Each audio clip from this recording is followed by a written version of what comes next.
تعطي طبعا لاعبي النصر ثقافة الفوز في المباريات المقبلة والمهمة. هنا كرة أمامية، جول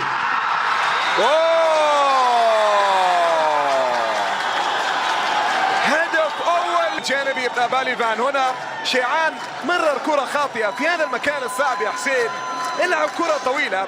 يعني أنا لست حارس مرمى، لكن أفهم وأعرف أن مثل هذه اللعبات تلعبها على الطرف حسين، تلعبها على الطرف حسين شيعان، لا تلعب كرة في منتصف الملعب بهذا الشكل، وحتى لم تكن على الأرض أيضا كانت عالية وصعبة على غالب حسين شيعان. ضربة جزاء لذبهان.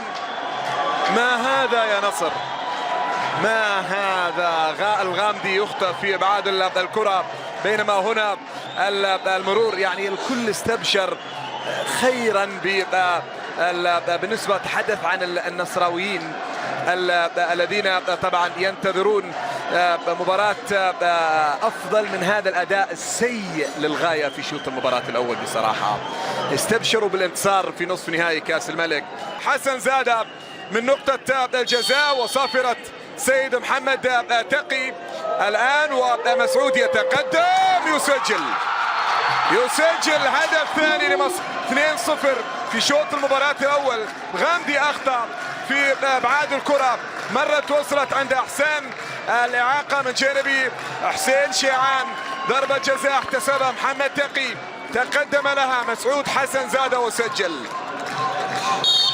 2-0 اصبحت النتيجة. شوط اول في 91-92 بطولة السوبر 98 لديها بطولتين آسيويتين، لكن على مستوى بطولة دوري أبطال آسيا طبعا في 95-96 ذلك الموسم. هنا كرة خطيرة وهدف ثالث غير معقول. بينما طبعا هاشم بيك زاد هنا في اللقطة الأولى التي كان يطالب فيها لاعبي ذبهان بلمسة يد على محمد حسين، مر هاشم بيك من الجهة اليسرى وتقدم مرور من أمام متعب المطلق، ثم تمويه وتسديدة.